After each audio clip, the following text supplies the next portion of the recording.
I actually, the reason I was running a little bit late, and the reason I was meeting with a guy who manages $2.7 trillion of fixed income. So he had some insight and some things I wanted to ask.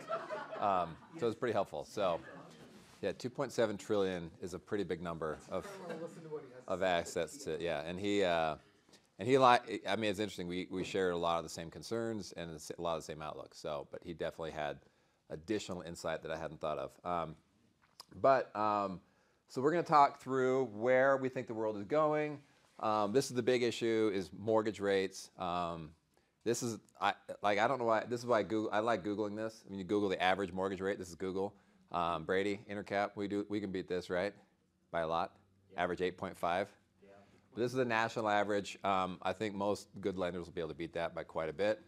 But that just shows national average. There's some non-QM stuff in there that would bring that average up. So, but if you're doing a Fannie Freddie loan, they'll be significantly lower than that. But why is this happening? Because this is what's affecting the housing market, right? This is what we're all dealing with. This is why markets are slow. Is this mortgage rate? So I'm going to try and get to an answer of why those rates are so high, and a little bit about when I think rates are going to come down. So 10-year Treasury. This is it. I was actually nervous over the weekend if it was going to go up or down today. Do you know why? Does anyone know why it went down? It dropped massively today. Huge drop in the 10-year today. Anybody know why that happened? 100 basis points, big drop. Israel. So why has it happened? So why does the war cause U.S. 10-year Treasuries to go down? So what happens? So what, like anything else, everything's supply and demand, right? People want stuff. You're either selling or buying stuff. More people. If you don't have enough of the good, more people want it. Prices go up. Vice versa. So what happens when there's a turmoil or a war or something like that? Money from around the globe will flee to the U.S. They want out of anywhere else and in the U.S. That's because the U.S. is the safest country in the world. The 10-year Treasury is the safest investment in the world. So if you're nervous and you've got money somewhere and you're a little nervous about it, you buy this. You buy Treasuries. So having said that, for the last 3 or 4 weeks, this number's been creeping up and up and up. So it's been doing the opposite. And why is that happening? That's happening because, not because the Fed is raising interest rates, because the Fed hasn't raised interest rates, and a lot of people speculate they're done raising interest rates. So if the Fed's not raising interest rates and the 10-year keeps going up, why is it going up? A lot of reasons. Well, and the biggest being that we have too much supply and not enough demand. So we're issuing too much debt. So if the U.S. is issuing a ton of debt and there's not enough buyers, what's going to happen? Rates start creeping up. So we can get into who the buyers are of Treasuries, where that's going. This is where I geek out a little bit. It's probably not as pertinent to you, but it's kind of fun. So the traditional buyers of the U.S. Treasury, the biggest buyer of U.S. Treasury has been the federal government. The federal government's been buying their own Treasuries. And what are they doing now? Is that just historically, or is that just during COVID? It's just during quantitative easing periods. So when they say they're doing quantitative easing, that means basically they're doing a lot of things, but one of the things they're doing is buying Treasuries to keep rates down. So if they're buying lots of Treasuries, they keep rates down. So there's been different periods in history, 2008, during COVID, where they buy massive amounts of Treasuries. Yes? So that's when they're essentially creating money out of thin air, printing it to then buy the Treasuries, which then controls it? They don't actually print it out of thin air. That's the what people say they're printing out of thin air, but they issue debt. They issue debt through the Treasury, and then they're buying it. A different arm is buying that same debt. So it's a way to have really cheap debt. So it just keeps rates really low. So it's kind of it's a game. It's kind of taking one hand to the other, but it keeps rates really low. So if you look at why, they call it quantitative easing when they do that. If you look at why mortgage rates were in the 2.5% range, why was that happening? Who was the biggest buyer of mortgage-backed securities? Is the federal government. So they drove the 10-year down. They drove mortgage-backed securities down. So they drove all these rates really low during COVID. And now they're doing what's called quantitative tightening, which means they're selling those same bonds. They're actually not selling any. they're letting them roll off their portfolio, so they're not actually selling the market, which would be painful. But they're not issuing more debt. So that's been, so if you look at what's happening, Jake, welcome. So if you look at what's happening in the bond market, this is a huge deal because we're looking at where all this money's going, who's supplying it. So some of the biggest buyers, I was saying, one was the U.S. government, other was international buyers are buying tons of treasuries. So if you think about who international buyers are right now, who's the biggest international buyer of treasuries is China. So China's now pulling back. They're not buying our treasuries because they have issues of their own. So they're not a big buyer. Japan is pulling back. So this is why, if you look at why the 10-year is going up, that's a big part of the reason. So we're issuing too much debt, and a lot of our big buyers, our biggest buyers, are disappearing. So 10 years kind of moving up. So, so what we're following, and why this matters, just so you know why this matters, why we follow the 10-year so closely. If you look at the 10-year, and a lot of you have maybe seen this graph, but if you look at the 10-year, which is the green bar, and you look at mortgage-backed securities, which is the blue bar, they're obviously very highly correlated, really closely correlated. And there's a big part of the reason for that is because the U.S. government essentially owns Fannie and Freddie. And so when you think about mortgage rates and buying mortgage-backed securities, you have almost the same guarantee with the 10-year Treasury as you do with mortgage-backed security. And so they're both really safe, really secure. But there are some key differences, and there's a reason people want more money on a mortgage-backed security than they want on a 10-year Treasury. And that the main reason is because on a mortgage-backed security, when people get nervous or rates come down, they can sell their home, refinance, and you get paid back early. On a 10-year Treasury, you're getting paid 10 years no matter what. Mortgage-backed security, you're getting paid until rates come down. Then you got to go redeploy money. So, we know the 10-year and mortgage-backed security are really highly correlated. Here's the bad news. Sometimes it swings really, really wildly. So that gap between those two actually can get big. So if you look on this graph, it looks like it's really steady. But then if you look right towards the end here, it gets really wide. So it's almost right now 300 basis points difference. So if you think 10-year Treasury is about 4.5%, mortgage rates are at 7%, 7.5%, that's a 300 basis point gap. Traditionally, it's about 170 basis points. So normally, in a normal environment, if people weren't nervous about rates, rate volatility, all that kind of stuff, interest rates today should be about 6%. So, which is maybe 6.25. How many of you guys would be selling houses at 6.25? All of you. so that's where. So the good news. That's kind of the good news. If the market settles down and we get comfortable with the fact the Fed's going to stop raising rates, and we don't think they're going to lower rates too quick. That's another concern. If they lower rates too quick, that gap's going to stay pretty big. Anytime there's real volatility, this gap is going to stay pretty big. So we want this gap to get smaller. We also want the 10-year to get lower. So if both those things happen, rates can really start to come down. But until they happen, we're kind of stuck. So the big question, big part of that is, when is this guy going to start lowering rates? Come on. We're ready, right? So as of 2 weeks ago, so I'd say, I mean, what's fun, so I showed you the 10-year the 10-year Treasury. As of 2 weeks ago, most investors thought that he was going to raise rates one more time. These last 2 weeks, when rates started to go up on their own, without the Fed raising rates, when they saw rates starting to go up on their own, the Fed chairs, actually a couple Fed government chairs, came out and said, we think we're done raising rates. We think we're all done. So that in addition to the war in Israel, so that we talked about the war in Israel is one of the reasons rates came down. The other is because a couple Fed chairs said, we think we're done raising rates. And so what happens, the other kind of fun thing, I love this rate discussion. One of the fun things that happens when the Fed chairs say we're done raising rates, what happens to everybody who's got, $100, $200, $300, $400,000, whatever, squirreled away in money market accounts or different things? They start buying treasuries because they're like, hey, we're at our peak. The 10 years at its peak, it's going to start going down, time to buy. So when everyone starts doing that, if everyone at the same time, it's kind of like, hey, we feel like maybe we're tapped out, we're at the top, time to buy a 10-year Treasury. They all do that. What's going to happen to rates when you've got a lot more buyers, not as much supply? That will actually make rates, it'll be kind of a self-fulfilling prophecy. Rates will start coming down. So we're hoping, I don't know when that period is going to be, but it seems like maybe we could be at kind of the precipice of that happening. So what's the Fed done?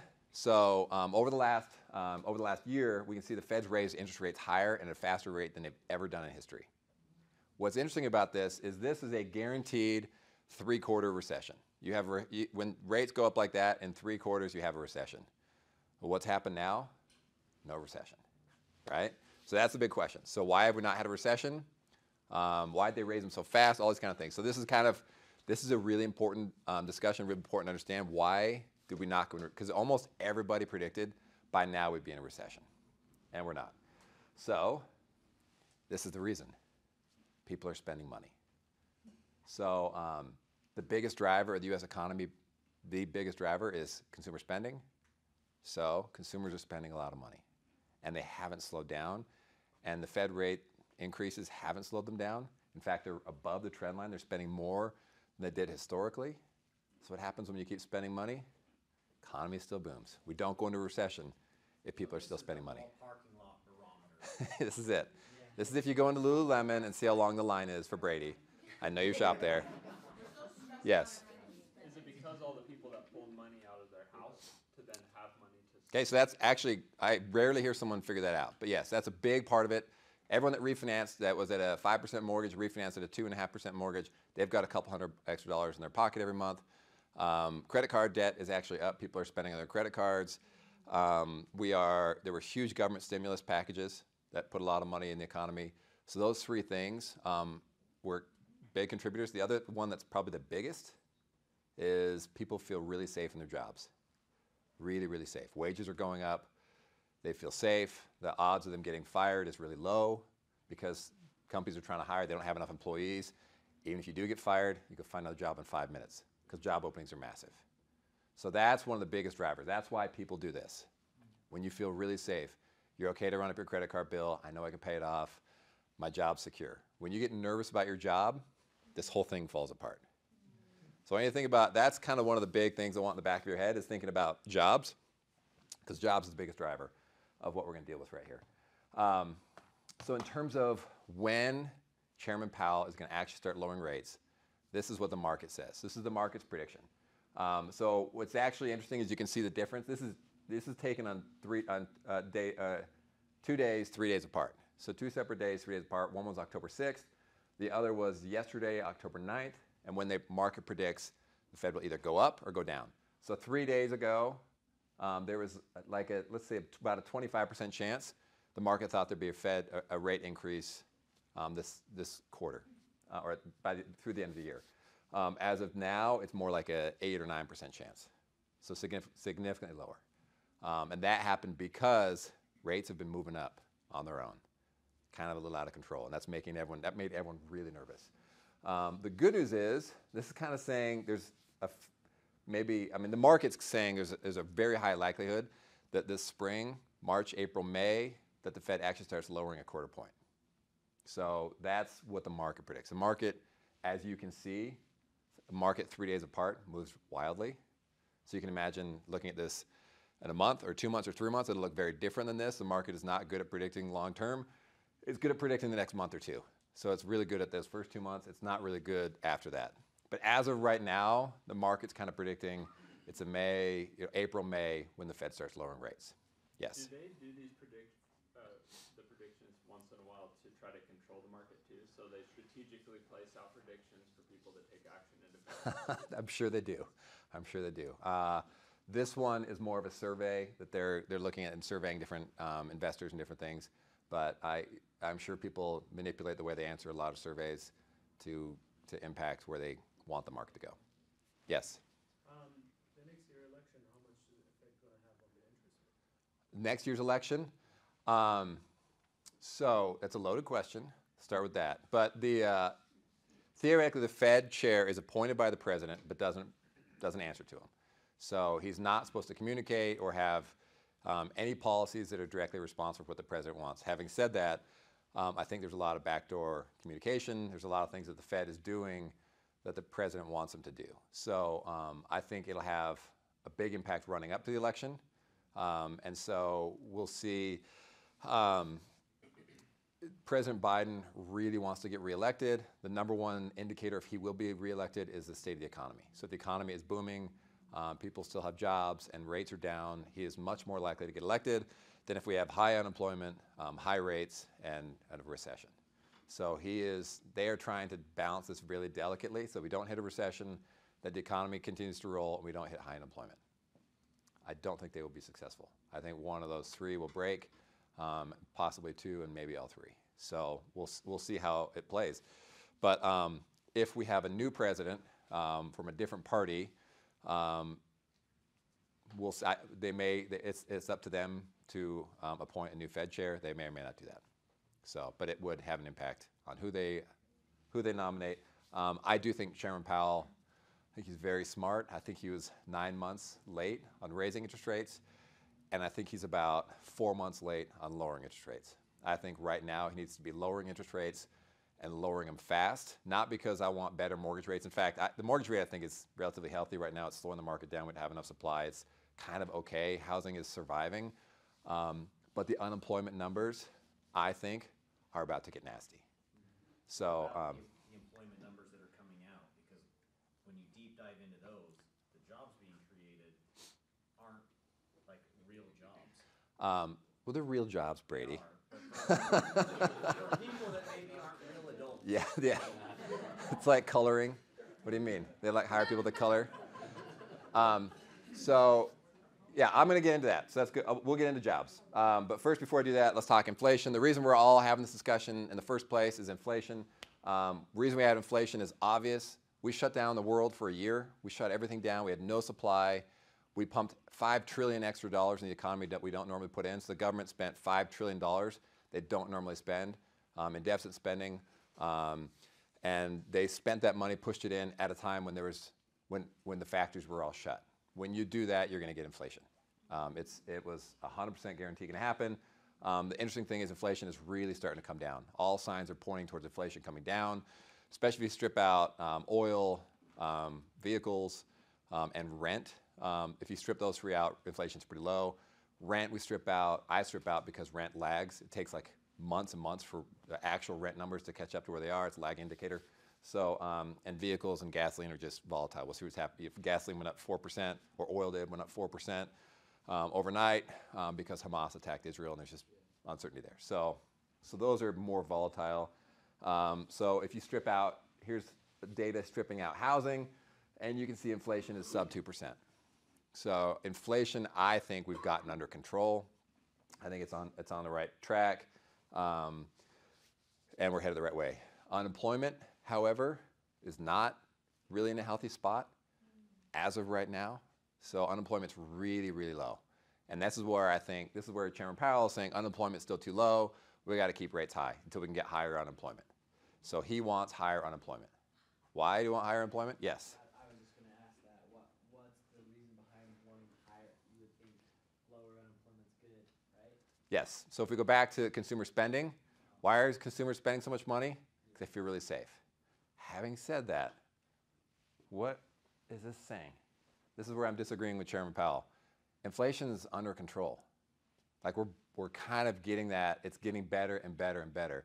But he keeps saying, well, I want higher unemployment to really get inflation under control. It's like, well, inflation numbers I'm looking at are pretty good, and they're pretty healthy.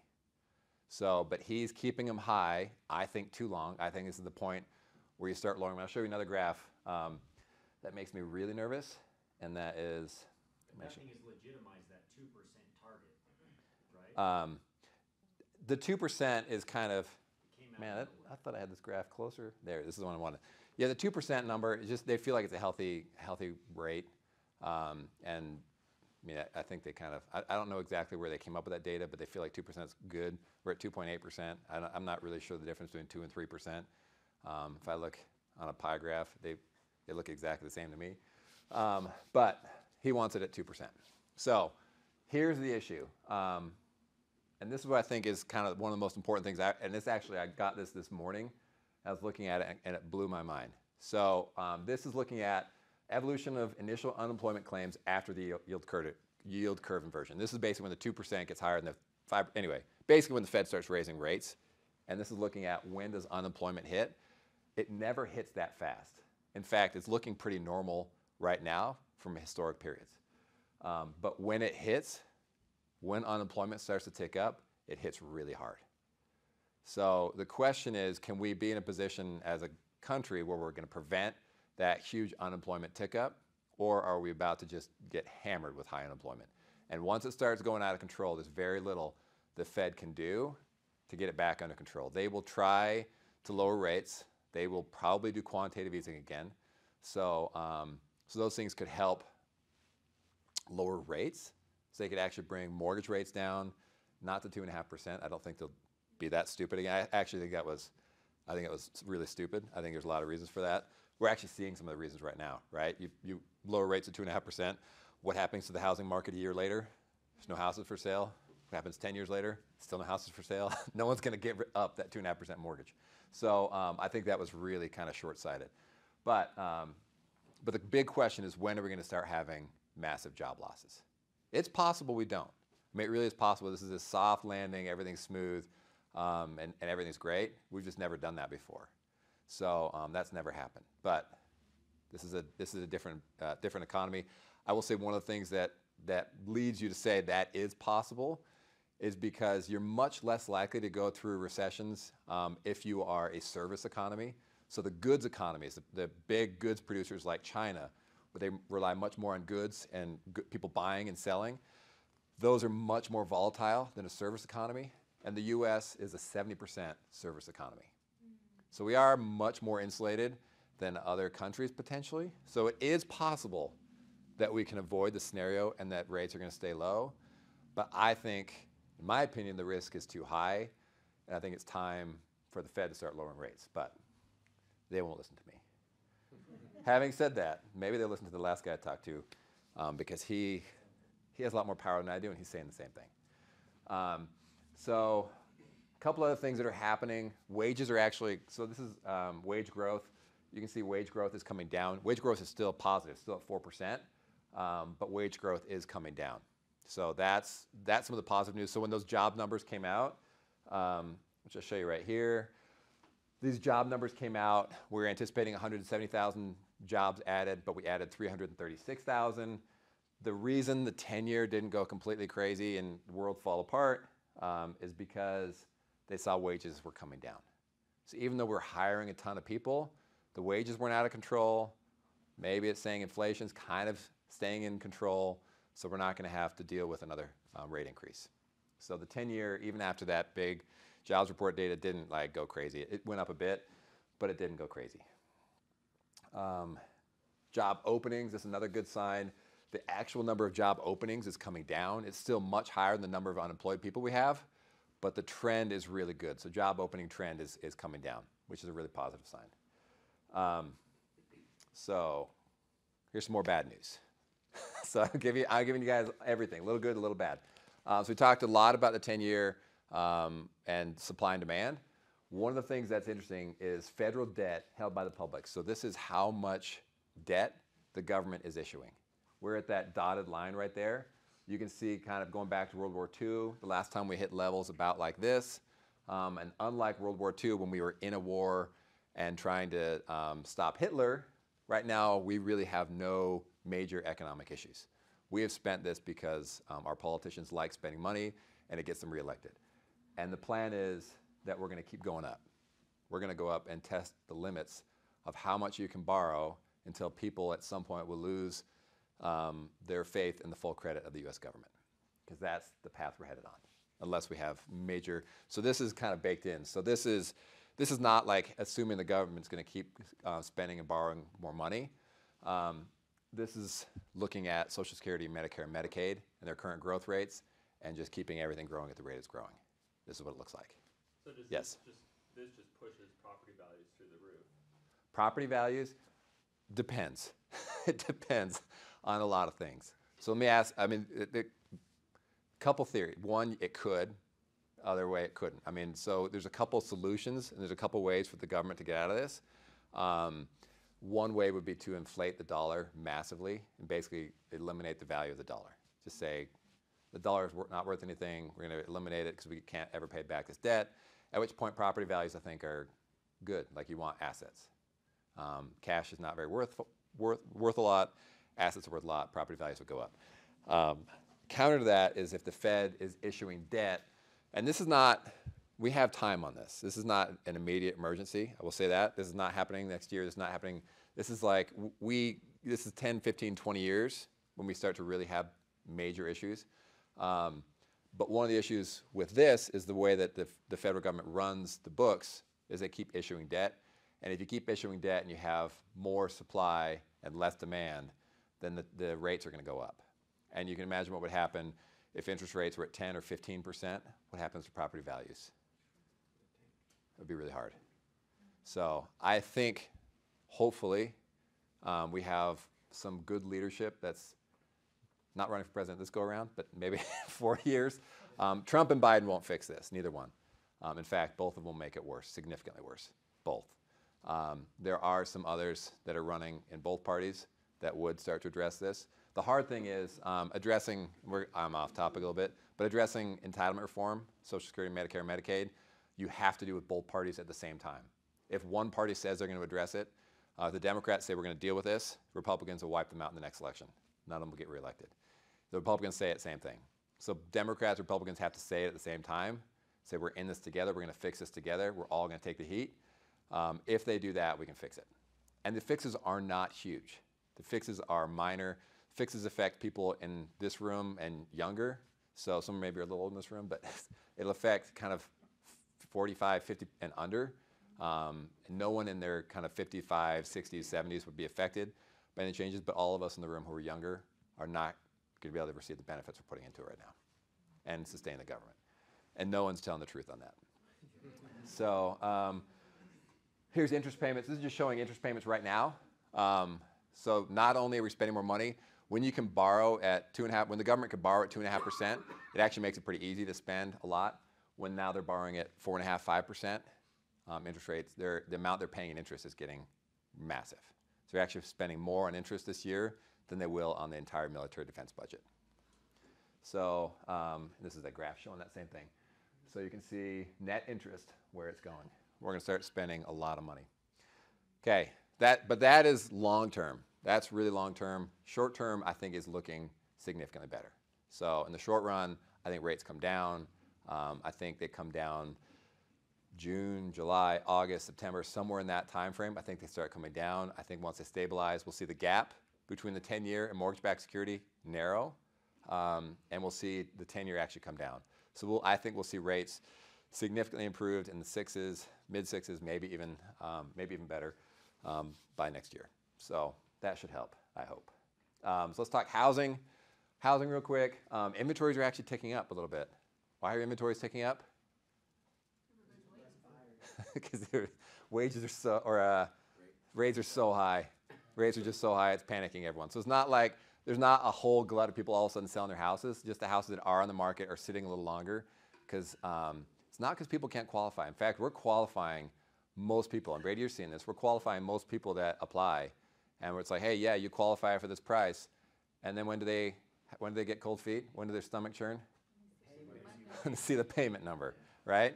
When they see payment number, they just get that, oh man. So they're qualifying. Payment number is just so brutal right now. So they're kind of like, I think I can stick it out a little longer until rates come down. So inventories are ticking up a bit. We've actually seen what's interesting overall is we still have a massive housing shortage. In the tunes of millions of houses nationwide. So millions of houses short of where we need to be and not getting a lot better. So when you have massive shortage, even though buyers are out, when you still have a shortage, prices are staying pretty steady. In fact, most people are predicting they're going to go up this year. You can look at what prices did. So this is the 2000 housing price. So the 2008 housing price is that red bar. And you can see 25% reduction in housing price in 2008. This go around is that blue one up top. We went down like 3% and up 3%. It's like that. So really no real, and there are certain markets. Salt Lake, I think, is down probably about 5% still, 5 or 6%. So there's some, but this is a national number. Housing went down, popped right up. And 5% in Salt Lake decrease was basically like losing 3 months in 2020, where it was going up 5%. It was going up a couple percent a month. I will show you this. So in terms of investments, housing almost never goes down, which is interesting. So this is quarterly appreciation of housing. You can see 2008 was different. That was one of the few periods in U.S. history where it was different. We'd overbuilt by about 2 million houses there. We had 2 million houses too much. We had massive fraud. We had all that kind of stuff happening. Barring fraud and other things, housing almost always just goes up. It's a really, really safe investment. If you think about this market in particular, there's a lot of reasons why this market I think is going to continue to go up. But even nationwide, housing just is a safe investment. CoreLogic predicting 3.4% increase in housing price this year, which is remarkable. If you told me interest rates were going to be high sevens, I would have thought housing price would have dropped 25, 30, 40%. Like this is amazing that we're in this period where we're not having massive housing price depreciation. So this is number of housing units under construction. So we're 2 million houses short. We know that, right? Housing prices are still kind of selling. Why are builders building fewer homes? Why is the number of like new starts going down? The trend is going down and not up. Because we know we're massively undersupplied in housing. Cost to borrow money. Cost to build. Still some supply chain issues. Exactly. So this, I think a lot of it is wages. So the cost right now to improve, and I develop a lot of single family lots. I probably develop 15 to 20,000 single family lots. And so I know a little bit about it, not a lot, a little bit, but the cost to improve that house has gotten to the point, it's gotten so high. And I don't mean like to build a house, I mean to get the lot done, to have a lot ready, is so high that, you know, if I look at, I was talking to Clark the other day, Clark Ivory, and a lot that he wants to spend $150,000 to buy cost me $150,000 to improve. So how much value is in the land? Zero. So how incentivized am I to sell my land to Clark for zero? Not very incentivized. I'm not going to. I'm going to sit on it, wait for the market to get better. So that's happening really across the nation. There's some caveats though. Public home builders, what do they need to show their investors? Lots. They need to show them that they have a big lot inventory. So for my lots right now, the buyers are all public companies. They want inventory on their books. They need inventory on their books. And they might sit on it for a while. They might not improve it for a while, but they want to show that they have lot inventory. And so they're continuing to buy because they don't want their stock price hit. So there's still activity going on, but are they pulling permits? Are they putting in infrastructure? Are they doing all that kind of stuff? Not really. That's really slowing down. So at a time where we have no inventory, we have high rates, we have all this stuff going on, we're not, at least on the home builder side, we're not going to be supplying a ton of homes. There's still some getting built. It's still happening. You guys have seen there's still communities starting. There are still some fundamentals that work, but it's tough. So as part of all that, with everything else that's going on, what's interesting, new home builders make up about 25% of all home sales right now. And this has shifted dramatically because if you think about what existing home buyers are doing, they're renting, they're not selling. They're going to rent their house out, they're going to do whatever, but they're not going to sell a house when they've got a 2.5% mortgage on it. So that's caused all the inventory kind of move towards new homes. This is 2 slides that show the same thing. I just thought this was interesting. This shows active mortgages by interest rate. So if you can see where all the people are that have mortgage rates, and they're all, I mean, this is a 3.875. So if you look under 4%, that's where most of the country is. So if you think about when are people going to get to a point where they can start saying, hey, I can sell this house, I can lose this mortgage. It's not 7.5%. It's going to be maybe at 5, maybe 5.5. That top line starts saying, okay, we can do it. Yeah. Do you think they'll pump the property values up so the taxes go up to make it so those people will have to lose houses? I don't think that anyone, like the people that would have to do that, like that would be the local community. So it'd be like your county would want. The county doesn't want to drive your property tax to the point that it forces you to sell a house. So the incentives wouldn't really be there. They do want to drive property values up because they want more tax income, but not to force you to sell the house. So, but we are seeing property values go up across the nation, and property taxes go up. So percent of sellers who switch from wanting to sell their home to list it as rental is going up. So we know that's happening. So if you think even like 7% that just kind of like, hey, I was going to sell, but now I'm going to rent. So that's a big piece of the market that's just disappeared, really disappeared. If you think about the rental market, what's happening in the rental market, and I could do this whole thing just on apartments. I didn't. I don't have any slides in apartments because I get sidetracked, and we'll talk about it for an hour. But we're overbuilding apartments. Apartment expenses are going up. Property insurance is exploding, which is interesting. Their refinance exposure and cost is massive. So multifamily has all these risks in addition to all these homes being listed for rent. There's huge rental inventory that's coming on because people don't want to sell their homes, they're going to rent. So you're going to have this massive amount of inventory coming online. Real estate investors are always like a year late to realize what's happening in the market. So there's a ton of inventory that's getting built right now that's going to be coming online kind of all at the worst time. So that all those things together are going to drive rental payments down massively. So I think there'll be a pretty big correction in rental, which is going to impact housing. So when people are looking at do they want to be in a house or renting, I think there'll be a lot more people shifting towards rental than buying homes, just because housing is going to continue to be unaffordable. Yes?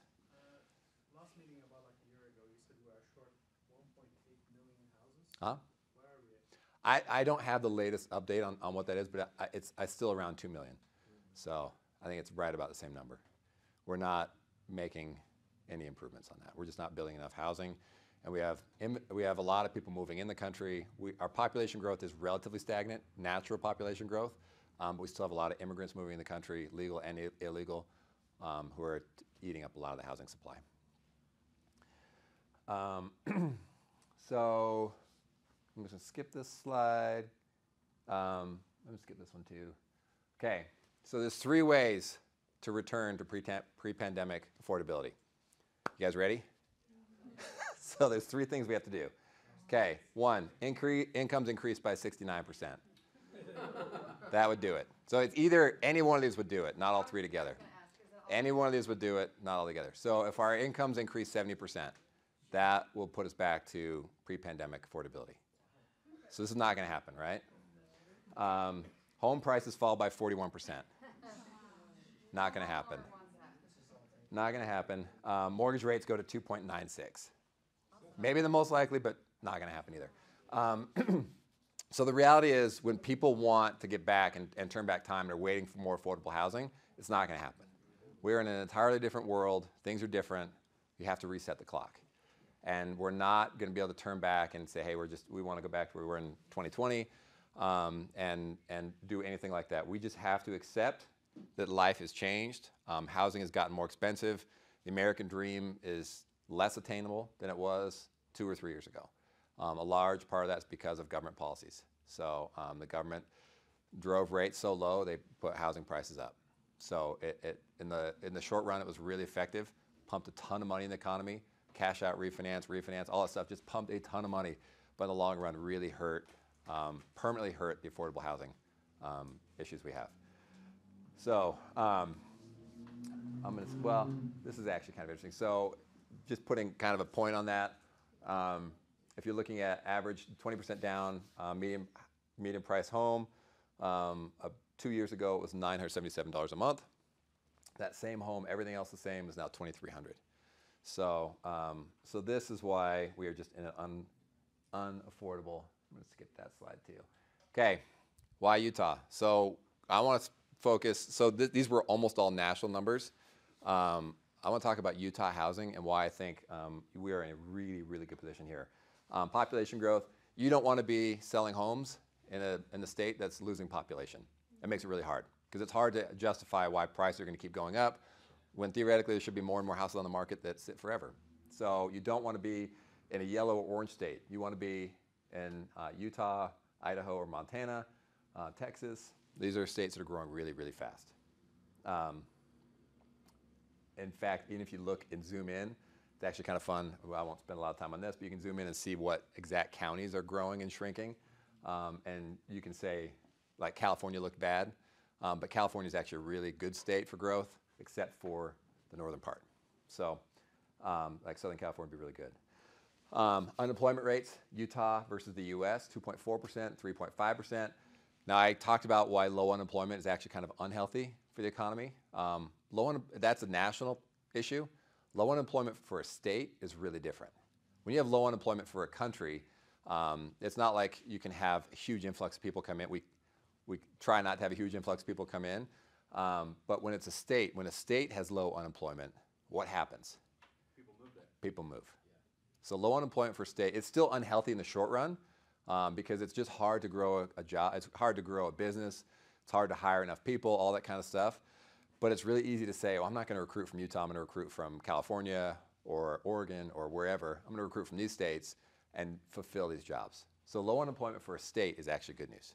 So this makes us, the fact that we're almost a full percentage point lower in unemployment, national average, means we're going to continue to have a huge influx of people moving in the state. So that growth rate is going to stay good. This is a change in share of national GDP. So not only are we adding a lot of people, we are the fastest growing in terms of GDP growth in the nation. So our economy is booming, absolutely booming. So what happens when your economy is booming, you have low unemployment, you're sucking people in. So we're going to continue to have growth. Yes? Do you happen to know how our wages compare to the national average? I do. I'm trying to think what numbers I exact. I know on the construction side, they're significantly higher, unfortunately. Ours are. Oh, wow. Yeah. Okay. So which is why housing has gotten really expensive in Utah. We have, in the short run, when you have low unemployment like that, it's actually going to drive wage growth pretty massively. So wages are higher than the national average. I can't remember exactly how much, but on the construction side, it's significantly higher than national average. And that's quite a switch. It's a big switch. Yeah, and Utah used to be an affordable housing market and an affordable state. Utah is no longer an affordable housing market or an affordable state. We are not kind of the cheap alternative. We're a destination. We have a strong economy. We have beautiful mountains. We have all these things that attract people to Utah. Affordability is not one of them anymore. We were there for a while, but we're no longer there, and we will likely never be there again.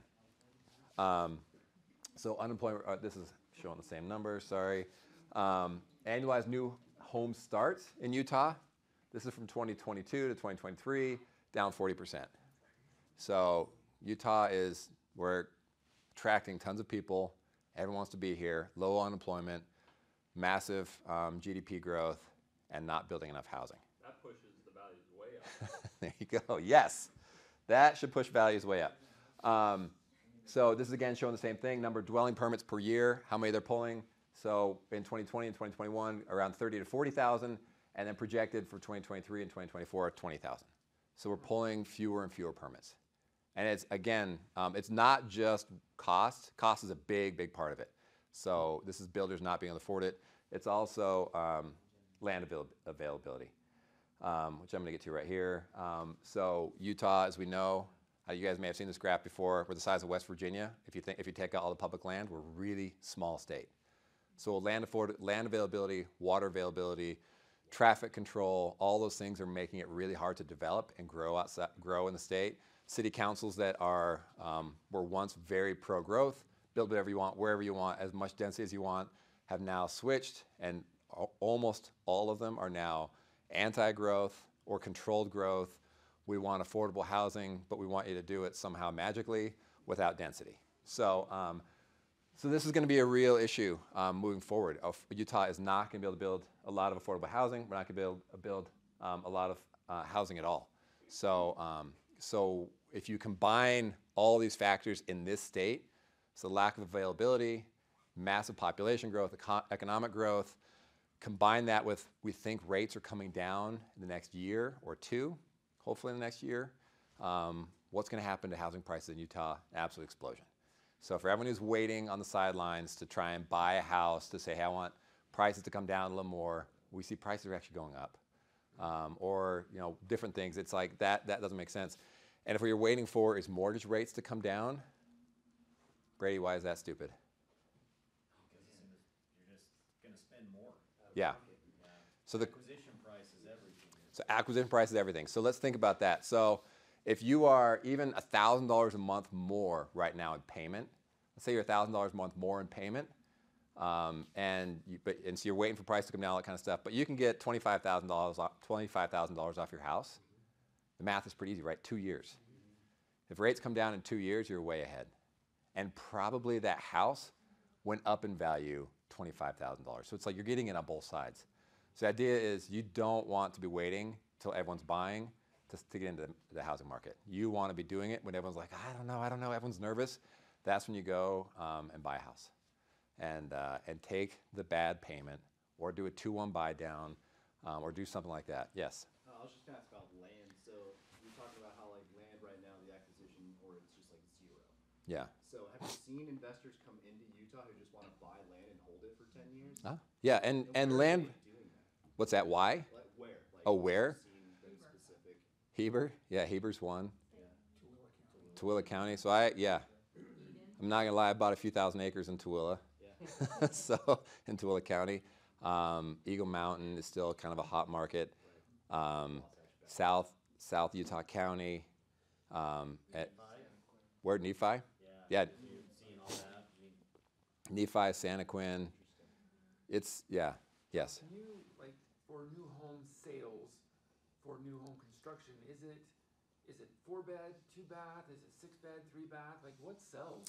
So Do you see those numbers? yeah, I don't have the exact numbers, but I know in Utah we're the largest square foot home in the nation. So we build bigger homes. What's interesting, I actually saw this graph on someone saying housing's gotten out of control. Because if you look since 1950 to 2023, housing has gone up like 200%. And they looked at a hamburger, and a hamburger's only gone up 10% or 100%. So hamburger's gone from like 5 cents to $5, and housing's gone from 50,000 to 600,000, whatever it is. So it's basically like housing gone up twice as much as the hamburger. And so it's like, well, what's going on? So housing's growing too fast. It's like, well, if you dig into it, because I was like, oh my gosh, that kind of freaked me out. And I looked at it, I was like, well, housing size went from an average of like 1,500 square feet to 3,000 square feet. So that explained for the full double right there. And it's like, okay, well, if you double the size, we're not eating hamburgers. Well, actually, we probably are eating bigger hamburgers. Let's be honest. But 1950s hamburger's not going to fill me up. Feed it to the construction. There you go. Yeah, Brady. You've been playing a lot of devil's advocate today in here. So what would have to happen for there to be a housing bubble with the state that we're in right now? So the counter argument is if the Fed has borrowed too much money, and if if the 10-year starts creeping up, and the Fed lowers their overnight rate, and rates in the 10-year starts going from 4, 5, 6, 7, that's a scenario where housing could really collapse. Even though we have this pent-up demand. Even though you have pent-up demand. If you have a 10% interest rate, I mean, I think it becomes, and having said that, very few people will sell houses, so it's like it might not totally collapse. That's one scenario. Another scenario that I think is maybe more, I still think the version I've shared is the one I actually really believe will happen, at least in the short run. In the long run, I think there's some real issues with economic issues, but I still think owning a home is a safe investment, and values will go up. The other scenario that could be ugly is if unemployment, so that unemployment number, if unemployment goes to 15%, let's say, or 10%, and people have to sell their homes because they don't have a job, and they were forced to sell a home, then you have a huge number of homes going for sale all at the same time. People are going to go sell their house, try and get their equity out, and go rent an apartment instead. That could cause a collapse in housing price. Yes, Jake. I also think the timing is an issue, right? Like we all in the industry thought this is 12 months, maybe 18 months. And so people's equity, like sure, they're consumer spending, but at the same time, we know that's based on a lot of equity, HELOCs, things like that.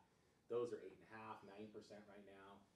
And HELOCs? 10, 11, yeah, 12. Yeah, credit cards, all that jazz. Yeah. And then as that erodes, it's like how long can people stand the pain? Every buyer we have right now goes, well, okay, fine, I'm convinced. I'll do a 3-2-1 or 2-1 buy down because this is only going to last 12 months, 18 months. So I think a scenario of even where they stay or go up a little, but it lasts long. Like if it goes through next summer into fall, I think it could be a cataclysm. Yeah, my guess is last year when I did the presentation, I was guessing, I thought it was right now we'd start seeing rates come down. Yeah. I think the whole market did. We thought we'd be in that position right now. I thought rates would be coming down. I thought we'd be kind of cruising into a nice winter, but we are not. Yes? Kind of more on the NRE side, because before I did real estate, I worked at a water conservancy district. Oh, yeah. A lot about the water issues in Utah. Yeah. Like some of the things that have been said is like people don't want density housing, but that's the only option with the water supply for cities to actually be able to build. Mhm. for population growth based on like the county's projections or Yeah. the state's projections. So I feel like cities are doing smaller permits, like smaller lots, smaller built lots, because one, they don't want people watering yards anymore because Mhm. people need to consume the water Yep. instead. And so like where's the correlation with that with like what land is left and what type of properties we will see being built in the Yeah. future? Like that's So, kind of a nerdy question. I don't know. It's I actually I love the water stuff because we deal as a residential developer. We deal with land all the time. Here's the reality with Utah: we don't have a water issue if we used it properly. We have a massive water issue because we're not using it very well. So the Great Salt Lake, the fact that the Great Salt Lake is going down every year is a huge issue. It could make this valley uninhabitable. We need to be addressing it more aggressively.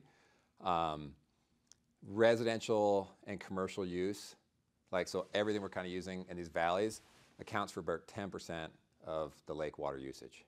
So, so it's relatively minimal. Farming and agriculture accounts for about 60%. The alfalfa that's grown in Utah is really valuable, which is why we grow so much of it. It's also incredibly water intensive, massively water intensive. So, so we use a ton of water on our alfalfa, and then we export, I think, the majority of it to China right now. So if you think about our most valuable resource, which is water, we're exporting it to China, which kind of makes me sick. So having said that, you can't tell farmers what to grow and what not to grow. And so the government needs to get involved in a way that provides an incentive for farmers to break even, to not lose money, and to continue to make the same wages they were making, but grow different crops that are not as water intensive. So that would solve a lot of problems. Or the government could go out and buy those water rights themselves, start buying farm. But they have to we cannot be producing alfalfa in this state. So long run, yes.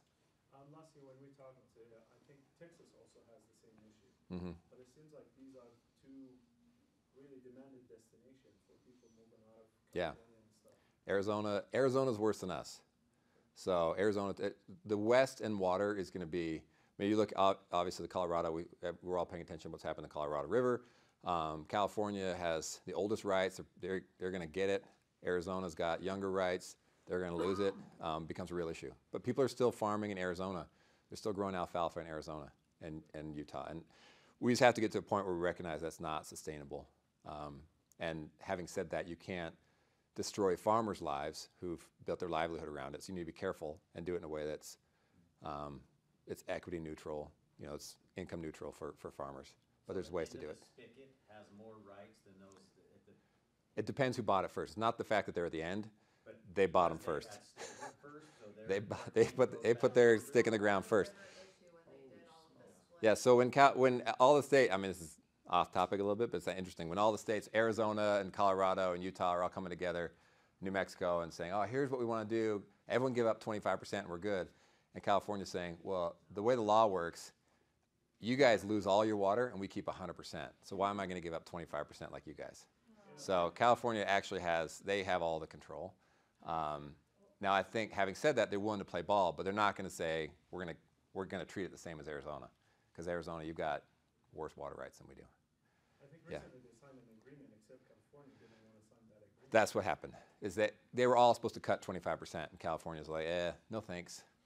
You guys all cut 100%. Based on supply, and like we don't have control over the supply because that's the weather. Yeah, and yeah. So if your amount goes down per year, everybody's percentage of water they get is less because we can't control the water. So, and the good news is, northern Utah, we don't use any Colorado River. So Colorado River is used in southern Utah. So it's not impacting the entire state, but it is impacting southern Utah to a degree. But we're not even using close to our fair share, which is why we want to put in the pipeline, which cross federal grounds. You need the president to sign off to give Utah water. Utah's a red state. I don't really see the president signing off to give Utah water, or put a pipe into a lake that's going down every year. So that's the pipeline from Lake Powell over to Yeah. St. George. And that would allow us to use, because we're not using all our rights, that would allow us to use more of our rights. But we're at a time where everyone's like, all right, we got to cut way back. And we're like, hey, we want to use all of our shares. It's like, it's going to be hard. It's a hard sell.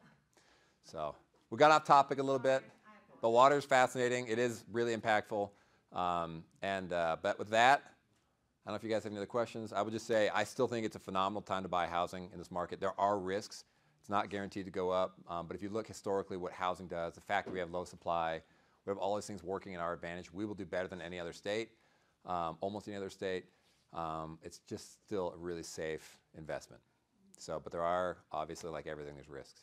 So, Jake? Josh, something I recently heard or learned, and you're the expert, so I can verify this. So, I always assumed in a rate buy down, a 2-1 or a 3-2-1, you get closing cost contribution from the seller, 3-4%, whatever. Now we're allowing up to 6%, and I'm seeing that negotiated quite often, so it's a good strategy.